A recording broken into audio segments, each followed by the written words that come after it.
Good morning student.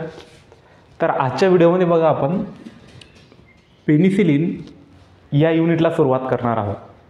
तर आजच्या लेक्चरमध्ये आपण introduction to penicillin and mechanism of action of penicillin हे 2 पॉईंट कव्हर करणार आहोत. तर बघा आपण आधीच्या लेक्चरमध्ये शिकलो आहे की penicillin it is a beta lactam antibiotic. Penicillin काय आहे तर पेनिसिलिन बघा, पेनिसिलिन हे एक बीटा लॅक्टम अँटीबायोटिक आहे. Beta lactam antibiotic. मग बीटा लॅक्टम अँटीबायोटिक म्हणजे अर्थात काय आहे तर आपल्याला माहिती आहे पेनिसिलिन हे बीटा लॅक्टम अँटीबायोटिक आहे. तर या पेनिसिलिनच्या स्ट्रक्चरमध्ये बीटा लॅक्टम रिंग प्रेझेंट असेल. बीटा लॅक्टम रिंग म्हणजे काय तर आपण आधीच शिकलो आहे की beta lactam ring is a 4 member cyclic amide. मग आता पेनिसिलिनमध्ये हा थायाझोलिडोन रिंगसोबत फ्यूज्ड झालेला असतो आणि थायाझोलिडोन रिंगसोबत फ्यूज झाला की त्यापासून बनणारं जे बेसिक न्यूक्लियस असेल त्याला आपण पिनाम म्हटलं होतं. आणि पिनाम हे बेसिक न्यूक्लियस ज्या अँटीबायोटिकच्या स्ट्रक्चरमध्ये प्रेझेंट असेल ती अँटीबायोटिक म्हटलं म्हणजे आपली पेनिसिलिन. तर बघा आपण इथं पेनिसिलिनचं जनरल स्ट्रक्चर ड्रॉ केलेलं आहे. आता या स्ट्रक्चरमध्ये आपल्याला पाहायला मिळत असेल की हा जो आहे हा बीटा लॅक्टम रिंग आहे, बीटा लॅक्टम रिंग. त्यानंतर बघा हा थायाझोलिडोन रिंग आहे, थायाझोलिडोन रिंग आहे.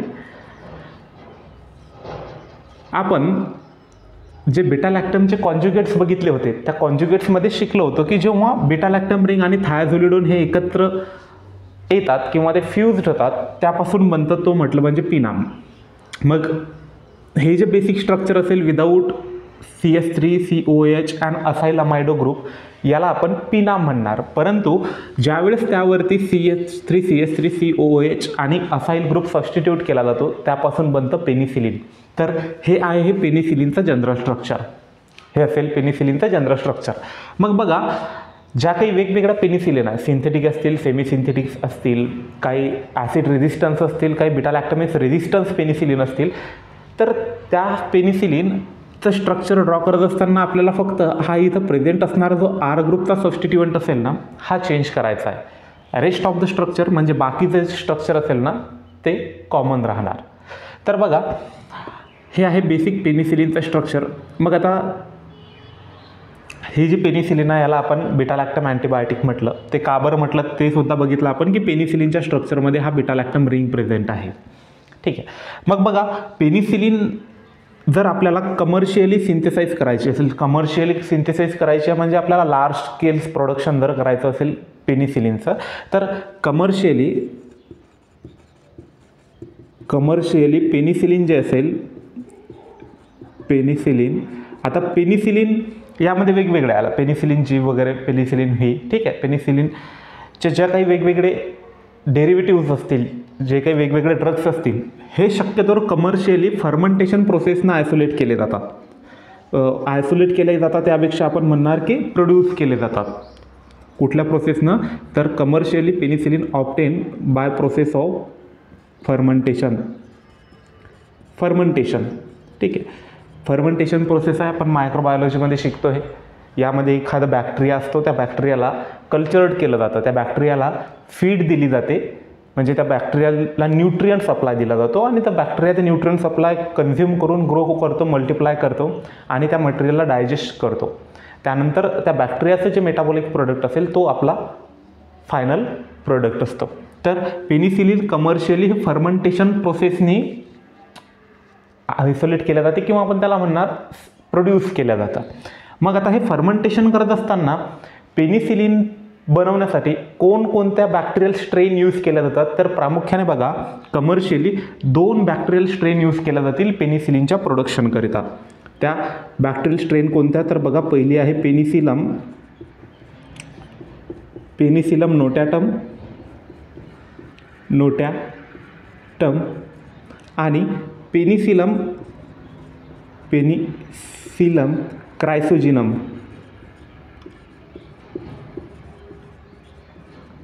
पेनिसिलम नोटॅटम आणि पेनिसिलम क्रायसोजिनम ह्या 2 बॅक्टेरियल स्ट्रेन असतील ज्या की पेनिसिलिनच्या प्रोडक्शनसाठी कमर्शियली यूज केल्या जातील किंवा लार्ज स्केलवरती जर पेनिसिलिनचं प्रोडक्शन करायचं असेल तर आपण ह्या दोन ज्या बॅक्टेरियल स्ट्रेन आहे पेनिसिलियम नोटॅटम आणि पेनिसिलियम क्रायसोजेनम याचा उपयोग करू शकतो.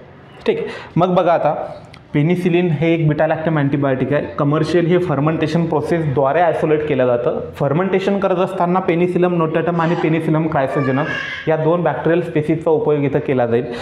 आता पेनिसिलिनचं मेकॅनिझम ऑफ ॲक्शन जर आपण बघितलं तर पेनिसिलिन प्रामुख्याने ही bacterial cell wall synthesis inhibitor आहे. Bacterial cell wall synthesis inhibitor.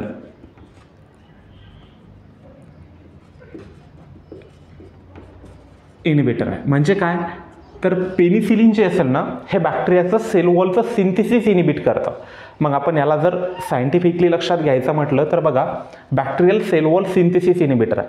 मग यामध्ये पेनिसिलिन काय करतं तर पेनिसिलिन हे पेप्टिडोग्लायकॉनचं सिंथेसिस इनिबिट करतं by preventing action of transpeptidase enzyme. आपण लक्षात घेऊ पेनिसिलिन काय करतं तर पेनिसिलिन हे जे डायपेप्टिडोग्लायकॉन आहे डायपेप्टिडोग्लायकॉन याला पेप्टिडोग्लायकॉन सुद्धा म्हटलं जातं. सॉरी डायपेप्टिडोग्लायकॉन आहे याला पेप्टिडोग्लायकॉन सुद्धा म्हटलं जाईल. या पेप्टिडोग्लायकॉनचं जे सिंथेसिस असेल याला इनिबिट करतं. मग आता डायपेप्टिडोग्लायकॉन काय आहे तर बॅक्टेरियाचा सेल वॉलचा कंपोनंट आहे जो की बॅक्टेरियल सेल वॉलला स्ट्रेंथ रिजिडिटी प्रोव्हाइड करेल. डायपेप्टिडोग्लायकॉन हा बॅक्टेरियाच्या सेल वॉलचा कंपोनंट आहे जो की सेल वॉलची स्ट्रेंथ रिजिडिटी मेंटेन करण्यासाठी इसेन्शियल असतो. मग हा जो डायपेप्टिडोग्लायकॉन आहे हा डायपेप्टिडोग्लायकॉन बॅक्टेरियाच्या सेलमध्ये बनण्याकरता एका एन्झाईमची गरज असतं त्याला म्हणतो आपण ट्रान्सपेप्टिडेज.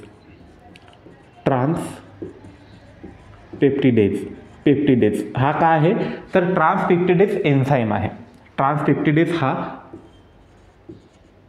एन्झाईम आहे जो की पेप्टिडोग्लायकॉनच्या सिंथेसिस करता इसेन्शियल असतो. हे थोडक्यात आणखी आपण समजून घेण्याचा प्रयत्न करणार. मग आपण जर डायपेप्टिडोग्लायकॉन आणि ट्रान्सपेप्टिडेज यांना एकत्र केलं तर पेनिसिलिनचे मेकॅनिझम ऑफ ॲक्शन असे होईल. Penicillin it is inhibit the synthesis of dipeptidoglycan by inhibiting enzyme transpeptidase. ठीक आहे. डायपेप्टिडोग्लायकॉन हा सेल वॉलचा कंपोनंट आहे म्हणजे सेल वॉल बनवण्यासाठी डायपेप्टिडोग्लायकॉनची गरज असतं आणि ट्रान्सपेप्टिडेज हा एन्झाईम आहे जो की डायपेप्टिडोग्लायकॉनचं सिंथेसिस घडवून आणतो किंवा डायपेप्टिडोग्लायकॉन हा बॅक्टेरियाच्या सेल वॉलमध्ये बनवतो. मग आता हा जो ट्रान्सपेप्टिडेज आहे याला फंक्शनल प्रोटीन सुद्धा म्हटलं जातं कारण enzyme itself a protein. ठीक आहे. All enzymes are a protein but all protein are not enzyme हे आपण शिकलो आहे बायोकेमिस्ट्रीमध्ये. तर बघा हा जो ट्रान्सपेप्टिडेज आहे ना या ट्रान्सपेप्टिडेजला फंक्शनल प्रोटीन सुद्धा म्हटलं जातं. मग त्याआधी आपण थोडं समजून घेणार की ॲक्च्युली हे डायपेप्टिडोग्लायकॉन आणि ट्रान्सपेप्टिडेज यामध्ये रिलेशनशिप काय आहे. म्हणजे डायपेप्टिडोग्लायकॉन सिंथेसाइज करत असताना ट्रान्सपेप्टिडेज एन्झाईम कसा इसेन्शियल आहे हे थोडं आपण समजून घेणार. बघा जर आपण बॅक्टेरियल सेल वॉलचं मॉलिक्युलर लेवलवरती स्ट्रक्चर कधी बघितलं ना तर बॅक्टेरियल सेल वॉलमध्ये पर्टिक्युलरली असे काही सबयुनिट आपल्याला पाहायला मिळतात. ह्यामध्ये बघा एन ॲसिटिल ग्लुकोसॉमिक ॲसिड आणि एन ॲसिटिल म्युरामिक ॲसिड.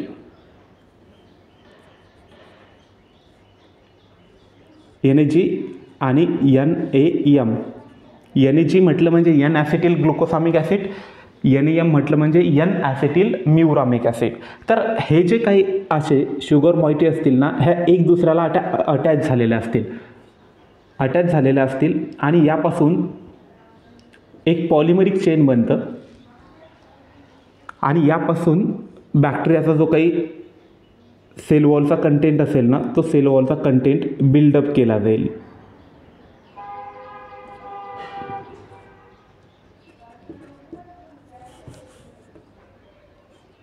बघा आपण थोडं बॅक्टेरियल सेल वॉल जो असेल याला कम्प्लिटली ड्रॉ करण्याचा प्रयत्न करूया इथं. कम्प्लिटली म्हणजे आपल्याला समजेल अशा पद्धतीने. ॲक्च्युली बॅक्टेरियाच्या सेल वॉलमध्ये हे NAG आणि NAM सबयुनिट कसे अटॅच केलेले असतात. तर बघा, ही जर सपोज आपण हे बॅक्टेरियाचा सेल वॉलची जाडी कधी कन्सिडर केली, आपण थिकनेस कधी कन्सिडर केली, ठीक आहे. ही जी असेल ना, ही कंप्लीट आहे बॅक्टेरियाच्या सेल वॉलची थिकनेस. तर यामध्ये हे NAG आणि NAM अशा पद्धतीनं सिच्युएट केलेले असतील. हे आउटर लेयर, हे इनर लेयर कन्सिडर करा समजण्यासाठी. तर यामध्ये NAG NAM NAG NAM NAG NAM जे असतील ना, अशा पद्धतीनं आपल्याला हे सब युनिट इथं पाहायला मिळतील. NAG म्हटलं म्हणजे N ॲसिटिल ग्लुकोसामिक ॲसिड, NAM म्हटलं म्हणजे N ॲसिटिल म्युरामिक ॲसिड. त्याला नागनाम असं सुद्धा आपण म्हणतो. तर हे जे सब युनिट असतात ना, हे सब युनिटच्या ज्या 2 लेयर आहेत, ह्या 2 लेयर एक दुसऱ्याला अटॅच झालेल्या असतात. हे जर आपण खालची लेयर कन्सिडर केली, म्हणजे इनर लेयर जर कन्सिडर केली, तर इनर लेयर हे आउटर लेयरच्या या सब युनिटला अशा पद्धतीने इथं क्रॉस लिंकिंगच्या प्रोसेसने अटॅच झालेले असेल, ठीक आहे. हे जे रेड लाईन दिसतं आपल्याला, याला म्हणणार आपण क्रॉस लिंकिंग, ठीक आहे. मग बघा, हा आउटर लेअरचा N acetyl muramic acid inner लेअरच्या N ॲसिटिल म्युरामिक ॲसिडला इथं या क्रॉस लिंकिंगने अटॅच झालेला आहे. क्रॉस लिंकिंग, याला आपण क्रॉस लिंकेज म्हणणार, ठीक आहे. तर आता हा क्रॉस लिंकेज ना याला अटॅच झालेला आहे. तर हे क्रॉस लिंकिंग घडवून आणण्यासाठी आपल्याला गरज असतं या ट्रान्सपेप्टिडेज एन्झाईमची. हे क्रॉस लिंकिंग घडवून आणण्यासाठी आपल्याला गरज असतं या ट्रान्सपेप्टिडेज एन्झाईमची. आणि जेव्हा आउटर लेअरचे सब युनिट हे इनर लेअरच्या सब युनिटला या क्रॉस लिंकिंगद्वारे अटॅच होतील, त्यापासून हे बनणारं जे स्ट्रक्चर असतं, या स्ट्रक्चरला आपण पेप्टिडोग्लायकॉन म्हणतो. ग्लायकॉन याला आपण म्हणणार पेप्टिडोग्लायकॉन.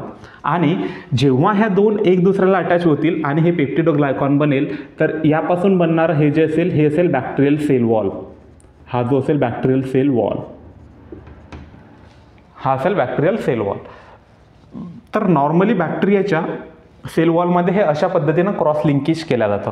तर या क्रॉस लिंकिंगला, हे जे क्रॉस लिंकिंग असेल या सब युनिटचं, याकरता गरज असते या ट्रान्सपेप्टिडेज एन्झाईमची. मग बघा, पेनिसिलिन काय करतं, तर हे क्रॉस लिंकिंग प्रिव्हेंट करतं. पेनिसिलिन हा ड्रग हे जे क्रॉस लिंकिंग असतं, हे क्रॉस लिंकिंग होऊ देत नाही. हे जर क्रॉस लिंकिंग झालं नाही तर बॅक्टेरियाचा सेल वॉल हा बनत नाही. आणि बॅक्टेरियाचा सेल वॉल बनला नाही म्हणजे बॅक्टेरिया हा सर्वाईव्ह करत नाही. म्हणजे बॅक्टेरिया काय होईल, बॅक्टेरिया हा ऑटोमॅटिकली किल केला जाईल. तर अशा प्रकारे bacterial cell wall synthesis inhibit करतं कोणतं, पेनिसिलिन. मग बघा, आपण हे बघितलं की ॲक्च्युली ट्रान्सपेप्टिडेज एन्झाईम जो असेल, हा कशा पद्धतीनं क्रॉस लिंकेज प्रिव्हेंट करतो. मग ॲक्च्युली हा जो ट्रान्सपेप्टिडेज एन्झाईम असेल ना, हा ट्रान्सपेप्टिडेज एन्झाईम 7 वेगवेगळ्या फंक्शनल प्रोटीनमध्ये डिवाईड झालेला आहे. हा जो ट्रान्सपेप्टिडेज एन्झाईम असेल, हा 7 फंक्शनल प्रोटीनमध्ये डिवाईड झालेला आहे. 7 फंक्शनल प्रोटीन मध्ये डिवाईड झालेला आहे. या 7 फंक्शनल प्रोटीनला आपण पेनिसिलिन बाइंडिंग प्रोटीन म्हणतो. हे जे 7 फंक्शनल प्रोटीन असतील ना, याला आपण पेनिसिलिन बाइंडिंग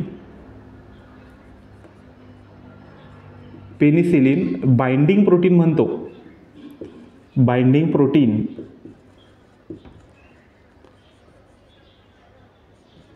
याला आपण पेनिसिलिन बाइंडिंग प्रोटीन म्हणत असतो. म्हणून बऱ्याचशा बुकमध्ये तुम्हाला लिहिलेलं पाहायला मिळत असेल की penicillin it bind to penicillin binding protein. तर मग ते पेनिसिलिन बाइंडिंग प्रोटीन काय आहेत, तर 7 प्रकारचे ट्रान्सपेप्टिडेज आहेत, जे की फंक्शनल प्रोटीन आहे. ट्रान्सपेप्टिडेज हा एन्झाईम आहे, त्याला आपण फंक्शनल प्रोटीनसुद्धा म्हणतो. किंवा इथं आपण कन्सिडर करा की 7 प्रकारचे ट्रान्सपेप्टिडेज एन्झाईम आहेत, ज्याला पेनिसिलिन जाऊन बाइंड होतो. मग ते कोणकोणते बरं आपण लक्षात घेऊ, ठीक आहे. तर बघा, पहिला पेनिसिलिन बाइंडिंग प्रोटीन आहे, हा बॅक्टेरियाची जे सेल वॉल असेल ना, त्या सेल वॉलच्या, मग आपण हा पेनिसिलिन बाइंडिंग प्रोटीन 1 लिहितो. हा काय आहे, तर हा आहे ट्रान्सपेप्टिडेज एन्झाईम.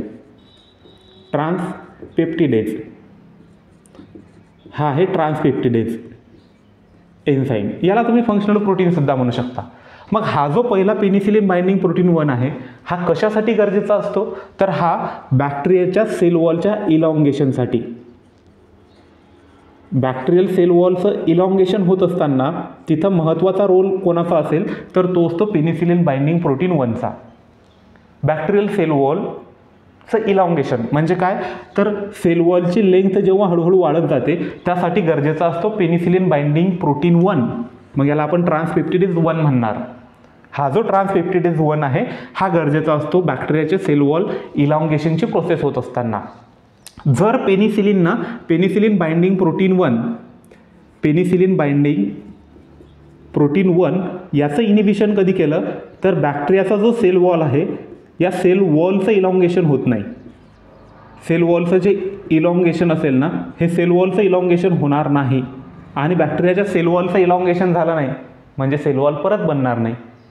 त्यामुळं काय होईल की बॅक्टेरिया हा परत किल केला जाईल. ठीक आहे. तर मग बघा इथं लक्षात घ्या, जेव्हा एखादी पेनिसिलिन हे पेनिसिलिन बाइंडिंग प्रोटीन 1 या ट्रान्सपेप्टिडेज एन्झाईमला इनिबिट करतं, तर याचा अर्थ ती पेनिसिलिन हे बॅक्टेरियल सेल वॉल इलॉंगेशनची प्रोसेस थांबवतं.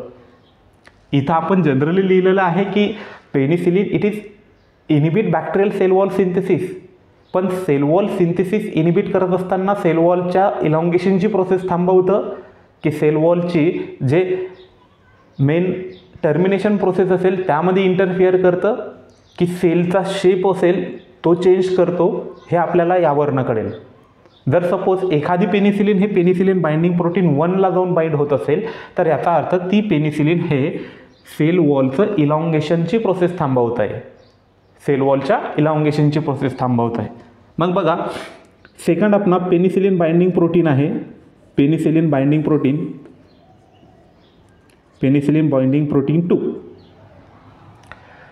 तर पेनिसिलिन बाइंडिंग प्रोटीन 2 जो असेल, हा पेनिसिलिन बाइंडिंग प्रोटीन 2 पर्टिक्युलरली जो ट्रान्सपेप्टिडेज असेल, हा ट्रान्सपेप्टिडेज बॅक्टेरियाचा जो शेप असतो ना, शेप मेंटेन करण्यासाठी असतो. पर्टिक्युलरली हा जो पेनिसिलिन बाइंडिंग प्रोटीन 2 ट्रान्सपेप्टिडेज आहे तो बॅक्टेरियाचा रॉड शेप मेंटेन करतो. रॉड शेप, ठीक आहे. म्हणजे हे जे काही बॅक्टेरिया असतील यांचा असा रॉड शेप मेंटेन करण्यासाठी हा जो पेनिसिलिन बाइंडिंग प्रोटीन 2 ट्रान्सपेप्टिडेज आहे, हा ट्रान्सपेप्टिडेज गरजेचा आहे. कशासाठी, तर बॅक्टेरियाचा रॉड शेप मेंटेन करण्यासाठी. जर एखादी पेनिसिलिन हे पेनिसिलिन बाइंडिंग प्रोटीन 2ला इनिबिट करत असेल, तर याचा अर्थ बॅक्टेरियाचा हा जो रॉड शेप असेल ना, हा रॉड शेप बनणार नाही. बॅक्टेरिया हा ओव्हल शेप बनेल. म्हणजे बॅक्टेरियाचा जो ओरिजिनल शेप होता हा रॉड शेप आहे, रॉड, जो की आपल्याला गरजेचा आहे, रिक्वायर्ड आहे. परंतु बॅक्टेरिया हा अशा पद्धतीनं ओव्हल शेपचा बनेल. ठीक आहे. त्यामुळे काय होईल की बॅक्टेरियाचे जे ओरिजिनल कॅरेक्टरिस्टिक्स असेल तो बॅक्टेरिया ते लूज करेल. आणि ज्यावेळेस अशा प्रकारे एखादे ओरिजिनल कॅरेक्टरिस्टिकमध्ये डिफॉर्मिटीज येतात, तर त्यामुळं ऑटोमॅटिकली तो ऑटोलायसिसच्या प्रोसेसनं बॅक्टेरिया किल केला जाईल. यामुळं जेव्हा एखादी पेनिसिलिन हे पेनिसिलिन बाइंडिंग प्रोटीन 2ला जाऊन बाइंड होते, त्यावेळेस ती बॅक्टेरियाचा जो काही शेप असेल ना, या शेप फॉर्मेशनमध्ये इंटरफिअर करेल आणि बॅक्टेरियाला किल करेल. तर अशा प्रकारे पेनिसिलिन बाइंडिंग प्रोटीन 2 जो असेल, हा जो एन्झाईम आहे हा बॅक्टेरियाचा शेप मेंटेन करण्यासाठी गरजेचा असतो. आणि एखादी पेनिसिलिन जर त्याला जाऊन इनिबिट करत असेल, तर ती इनडायरेक्टली बॅक्टेरियाचा जो काही शेप असेल, साईज असेल, यावरती इंटरफिअर करेल आणि बॅक्टेरियाचं ऑटोलायसिसच्या प्रोसेसद्वारे इनिबिशन करेल. तर अशा प्रकारे हे 2 फंक्शनल प्रोटीन आहे इथं. आता तिसरा जो फंक्शनल प्रोटीन आहे, ज्याला आपण पेनिसिलिन बाइंडिंग प्रोटीन 3 म्हणणार, हा जो पेनिसिलिन बाइंडिंग प्रोटीन 3 ट्रान्सपेप्टिडेज आहे, हा ट्रान्सपेप्टिडेज जो असेल ना, हा सेल डिव्हिजन करता गरजेचा असतो. सेल डिव्हिजन, ठीक आहे. म्हणजे ज्या वेळेस बॅक्टेरियाच्या सेल बनत असतात आणि ते एका पर्टिक्युलर स्टेजमध्ये येऊन डिव्हाइड होतात, तर त्या सेलचं डिव्हिजन होण्याकरता ट्रान्सपेप्टिडेज 3, ज्याला आपण पेनिसिलिन बाइंडिंग प्रोटीन 3ची गरज असतं. ठीक आहे. तर जर सपोज एखादी पेनिसिलिन हे पेनिसिलिन बाइंडिंग प्रोटीन 3ला जाऊन बाइंड होत असेल तर काय होईल, त्या बॅक्टेरियाचा जो सेल डिव्हिजन आहे ते सेल डिव्हिजन होणार नाही आणि इम्प्रॉपर सेल फॉर्मेशनमुळे परत तो जो बॅक्टेरिया असेल ना तो किल केला जाईल. तर अशा प्रकारे पेनिसिलिन बाइंडिंग प्रोटीन 3 याला बाइंड झाल्यानंतर बॅक्टेरियाची सेल डिव्हिजनची प्रोसेस इंटरफेअर केला जाईल, त्यामुळे बॅक्टेरिया हा किल केला जाईल. यानंतर बघा पेनिसिलिन बाइंडिंग प्रोटीन 4, 5 आणि 6. पेनिसिलिन बाइंडिंग प्रोटीन 4, 5 आणि 6 हे जे पेनिसिलिन बाइंडिंग प्रोटीन असतात 4, 5 आणि 6, आपण जे बघितलं की क्रॉस लिंकिंग होतं, त्या क्रॉस लिंकिंग होत असताना तिथं जो अमायनो ग्रुप असतो त्या अमायनो ग्रुपचं हायड्रोलिसिस करण्याकरता, पर्टिक्युलरली कशाच्या तर डी अलानिनच्या अमायनो ग्रुपचं हायड्रोलिसिस करण्याकरता हे पेनिसिलिन बाइंडिंग 4, 5 आणि 6 यांची गरज असतं. जर सपोज एखादी पेनिसिलिन हे या ट्रान्सपेप्टिडेजला इनिबिट करत असेल तर तिथं ते हायड्रॉक्सिलेशन आहे किंवा हायड्रोलिसिसची प्रोसेस आहे, हे हायड्रोलिसिसची प्रोसेस तिथं होत नाही आणि ते जर झाले नाही तर क्रॉस लिंकिंग जे प्रोसेस आहे हे क्रॉस लिंकिंगची प्रोसेस नॉर्मल होत नाही. यामुळं तिथं बॅक्टेरियाचा जो सेल वॉलची स्ट्रेंथ असेल, जी इंटिग्रिटी असेल ते मेंटेन केलं जाणार नाही आणि परत बॅक्टेरियल सेल वॉलची स्ट्रेंथ नसेल तर बॅक्टेरिया हा किल केला जाईल. तर अशा प्रकारे हे वेगवेगळे फंक्शनल प्रोटीन अर्थातच ट्रान्सपेप्टिडेज आपल्याला बॅक्टेरियाच्या सेल वॉलची जे सिंथेसिसची प्रोसेस असतं यामध्ये इन्व्हॉल्व झालेले पाहायला मिळतात आणि जी पेनिसिलिन पर्टिक्युलरली सिलेक्टिव्ह ट्रान्सपेप्टिडेजला जर इनिबिट करत असेल तर ती त्या पर्टिक्युलर सेल सिंथेसिसची किंवा सेल वॉल सिंथेसिसची एकच प्रोसेस इनिबिट करणार. तर अशा प्रकारे इथं आपल्याला हे पेनिसिलिनचं मेकॅनिझम ऑफ ॲक्शन पाहायला मिळेल. ठीक आहे. तर इन शॉर्टमध्ये आपण आज काय शिकलो, पेनिसिलिन काय असतं. पेनिसिलिन एक बीटा लॅक्टम अँटीबायोटिक आहे. ठीक आहे. पेनिसिलिनचं कमर्शियल प्रोडक्शन हे फर्मेंटेशन प्रोसेसद्वारे होतं. मग पेनिसिलिनचं कमर्शियल प्रोडक्शन करत असताना आपल्याला कोणकोणत्या बॅक्टेरियल स्ट्रेनची गरज पडतं तर एक आहे पेनिसिलियम नोटॅटम आणि पेनिसिलिन क्रायसोजिनम. ठीक आहे.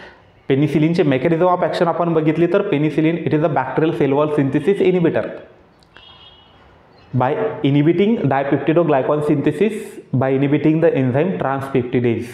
ठीक आहे. मग ट्रान्सपेप्टिडेज हे एन्झाईमसुद्धा 7 प्रकारचे आहेत. त्यालाच आपण फंक्शनल प्रोटीनसुद्धा म्हणतो किंवा त्याला आपण 7 प्रकारचे ट्रान्सपेप्टिडेजसुद्धा म्हणू शकतो. यालाच आपण पेनिसिलिन बाइंडिंग प्रोटीन म्हणतो. जे 7 प्रकारचे फंक्शनल प्रोटीन आहेत त्यांना आपण पेनिसिलिन बाइंडिंग प्रोटीन म्हणतो. ठीक आहे. तर पेनिसिलिन जे असतं हे पेनिसिलिन सिलेक्टिव्हली त्या पेनिसिलिन बाइंडिंग प्रोटीनला जाऊन बाइंड होतं आणि सेल वॉलची जे सिंथेसिसची प्रोसेस आहे ते इनिबिट करतं. तर अशा प्रकारे आपण इथं पेनिसिलिनचे इंट्रोडक्शन आणि त्याचे मेकॅनिझम ऑफ ॲक्शन आजच्या लेक्चरमध्ये इथं कव्हर केली आहे.